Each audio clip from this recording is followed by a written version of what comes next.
Having a career in rugby and in business can work simultaneously, with one not needing to precede the other or to take more of the spotlight. To get a better understanding of this and the two entities being able to function at the same time, the Rugby Business Network is joined by former Scotland fly half and business development consultant at Ward Security, Craig Chalmers. Craig, thank you for providing us with the opportunity. Pleasure, mate. Pleasure. Well, Craig, you are considered as a Scotland rugby legend with an international career spanning 10 years, 60 caps achieved over that time, and you were also part of the Scottish team that won the Grand Slam in 1990. Would you say that was the greatest moment of your international career, or was it perhaps playing at the 1991 and 1995 Rugby World Cups? When you play as a youngster, you have ambitions to play for your country. But, get my first cap for Scotland was massive at Murrayfield, and I was lucky to come into a team at a good time where there's a lot of experienced players, which made the introduction not seamless, but it was certainly made it easier. We moved on to, after 1 year in '89, my first season in international rugby. After the first season, we moved on to 1990 and managed to win the Grand Slam, which was, probably the biggest event that happened in my rugby career. And it happened pretty early. To win the Grand Slam at Murrayfield against England, that day was amazing, and it's not been done since, unfortunately. So, there's been lots of good times, and World Cup in '91 and World Cup in '95 were fantastic. But also British Lions tour down to New Zealand in 1989 when, after only 4 caps with Scotland, I got the chance to go on the Lions tour to Australia and played the Test match down there. And I think I'm still the youngest ever to play the Test match at fly half for the Lions. So I had a good career, I had a good time. Most of it was in the amateur era, which I would not change for one little thing. I think it was a good time to play. Well, you have been touching on my next question with many of the points that you've raised there. You made your international debut in 1989, as you said, and it incredibly was the same year in which you were picked for the British and Irish Lions tour to Australia, as you mentioned.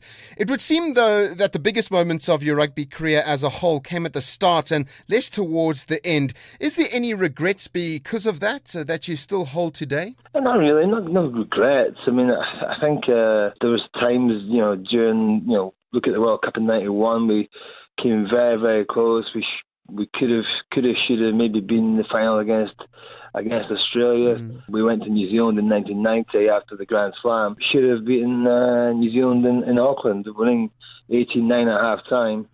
One or two dubious decisions in the second half by the Welsh referee, who was looking for another trip back down to New Zealand the year after, I think. This rugby, it's sport. There's ups and downs in most sports. The game was very much amateur at the time. We all had jobs. So the only regret that I have is not moving down to England or even taking one or two opportunities abroad that I had. I went to the status quo and stayed in Scotland and gave professional rugby a chance there, which was a big mistake. Very interesting. Well, Craig, something that's possibly equally as interesting is that your sister Paula, she also played for the Scotland women's rugby team, and she achieved an even higher number of caps than you. Was it you that inspired her to play rugby, or was she just a naturally gifted sportswoman? She played hockey for Scotland before she played for rugby for Scotland. So she has had 2 caps at hockey, and hockey wasn't very well funded. Rugby came on the scene. Rugby, started to grow in Scotland at the time, and she loved doing it. She'd been involved in rugby. She knew rugby. She was good at it, and she moved on to the women's team, played scrum half. She kicked goals. She was a natural sports person. She's a good golfer. She could turn her hand to most sports. But yeah, she did fantastically well, and she does remind me that she's got more caps on numerous occasions. Well, Craig, your rugby career now, it spanned both the amateur and the professional eras of the sport. And at club level, you went from playing for Melrose to teams which included the likes of Edinburgh, Glasgow Warriors, Harlequins and Worcester Warriors. What are your thoughts and experiences on rugby turning professional, specifically in your native Scotland? We didn't adapt very well. I turned professional at the time, whereas Scotland had just built a new stadium, spent a lot of money, had a lot of debt, and we had 4 teams to start off with, and that was the way to go, try and keep the 4 teams. But we went from 4 to 2 overnight, after a season, it narrowed the base of players to produce in Scotland, and there was less players getting an opportunity to become professionals. I think that's where Scotland got it wrong, and Ireland got it right. They persisted with it. We were actually pretty good in the amateur years. We'd go to Dublin, we'd go to Belfast and play amongst the Leinsters and the Ulsters and beat them over there, and it sort of changed overnight. They grew, and we narrowed our base, and I just think Scottish Rugby Union they did not handle professional rugby well at the time, and I stuck with it. I think I had young kids at the time, and it was probably easier to stay at home than it was to go abroad. It was nothing to do with not wanting to do it. There was at times when coaches, advised me not to go. I think that probably the biggest regret is not going to Leicester when I got a chance in 94, 95 kind of time. That was probably the club I should have went to when I had the chance, Leicester. But you make decisions and for certain reasons, and you don't know what would have happened if you'd made that decision. You don't. So, you can have one or two small regrets, but I'm pretty lucky to have what I had over the years. It was a tough time for rugby in Scotland. It sounds like it. Well, your rugby career transitioned from being a player to becoming a coach, and you effectively completed the circle by going back to Melrose, where it all started for you as a player. Was coaching always the plan when you decided to stop playing in 2005? And would you say your transition was relatively smooth by remaining in the sport? I'd worked for Scottish Power for 8 or 9 years before the game went professional. So I'd worked before, in the work environment. After I stopped playing, I didn't really know what I was going to do. I had no idea what I was going to do. But coaching was something I knew. The game. I was a fly half. I knew the game pretty well. I went back to play at my club Melrose and to play and coach. But I coached at some schools, some private schools and such like. But ultimately I would like to take my coaching on and coach at a very highest level. But the opportunity or face didn't fit, up to other people to decide. I still felt I had an awful lot to offer the game in Scotland, but never got the chance, unfortunately.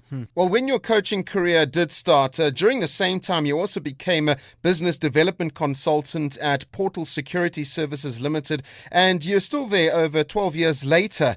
While you were playing rugby professionally, Craig, were you putting in any plans in place for a career in business after retirement? Not really. I'd been at Scottish Power, as I said, and the guys that I'd been involved with there, I probably already, a lot of them had left the company. Didn't really want to go back to an office-based job. I wasn't sure what I was going to do, but I met a guy in London when I was in London at Harlequins, and a friend of a friend, and he says, "You're coming back to Scotland, come and help us with the security stuff." Like security, I didn't know much about security at the time.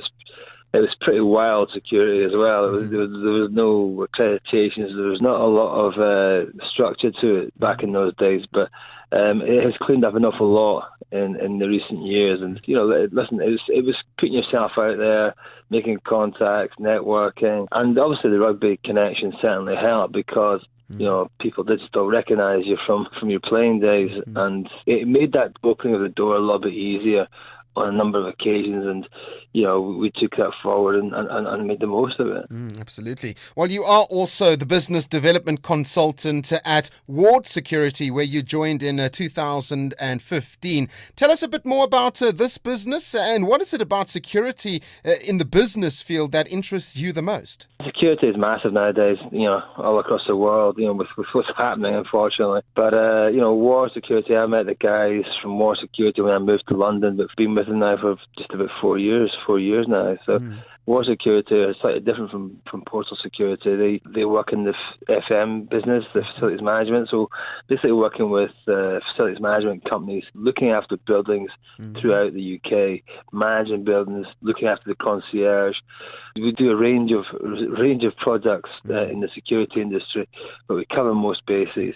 And obviously CCTV, biometrics, all that kind of stuff as well. We do all that kind of stuff. So it's a wide range. Security is a growing industry, and certainly one that is needed. But it's very competitive, and there's lots of people out there doing it. But we pride ourselves on what we do, and and we feel we are one of the better companies. It's a very interesting side of business to get involved with. Well, Craig, in 2013, you joined the coaching staff at Esher, and it lasted a very short period of time. But during that period, juggling between what you were doing as a coach as well as what you were doing in business, was it challenging at all? And which one would you say gave you the bigger thrill and sense of accomplishment? I coached at Esher for 2 years. I actually stopped coaching at Esher when the World Cup came up, because there was a lot of opportunities came up in England during that time with the Rugby World Cup. The coaching issue was great fun, but I found it very, very frustrating. And it is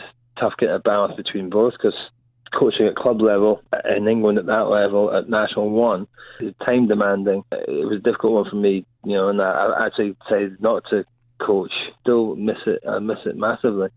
But I think it's more important to be looking after what I'm doing in the security industry. I get a buzz from both. You get a buzz from getting a new contract. You get a buzz from sealing a deal, but you also get a massive buzz from winning games as a coach, and seeing players play well and play to their potential, and doing things that you've talked about during the week, and going out there and executing on a Saturday. So it's different kind of buzz, but I miss that rugby.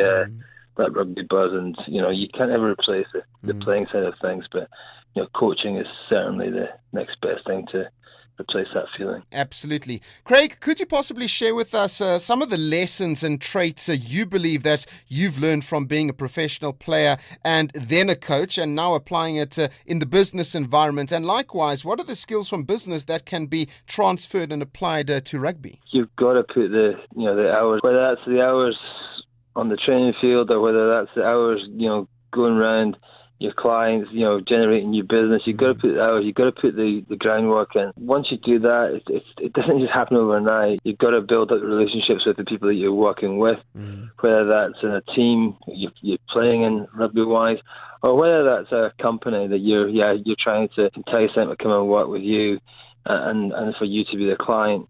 So, you've got to build the relationships. You've got to have patience.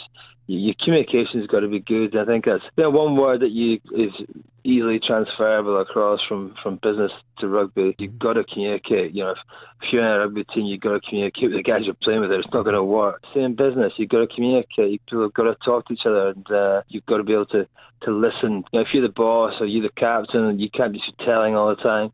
I think you've got to be able to listen and bring on board different ideas, new ideas. You've got to give the people in your team their voice. But my big thing is hard work, and if you put the hard work in, you will get the rewards. But you've got to know what you're doing. You've got to have the understanding.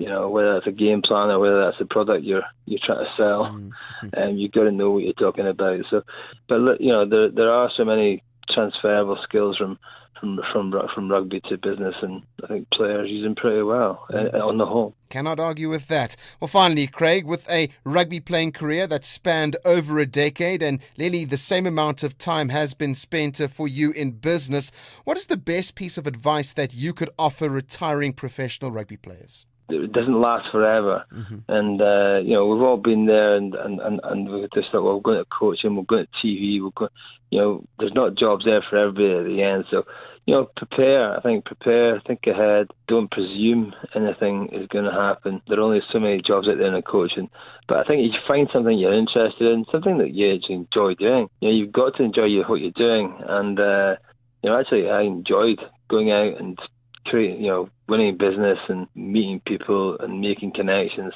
So, I was lucky. I was lucky that I'd already done that in a certain extent with Scottish Power for 8 or 9 years beforehand. So it was just going back to it and actually getting myself, doing what I've done in the past. As a player, when you're playing the game, when you're in the middle of your professional career, don't just do your rugby stuff. Go and do one or two other things. Go and put yourself in a business environment, maybe 1 day a week. Put yourself out there. If you can get invited to dinners and stuff, go out to these dinners. Go and meet people. Go and meet people from different industries. Chat to them. See what they do. And you know what? That's that's how you make connections. And I think connections are so important in rugby. And I think rugby uses connections better than any other sport that I know. I think it's just the kind of people that we have in rugby. Don't sit in the house, and if you get a chance to go out to dinner and mingle, you don't have to go have a drink. You can go have a glass of Coke or a lemonade and mingle and listen.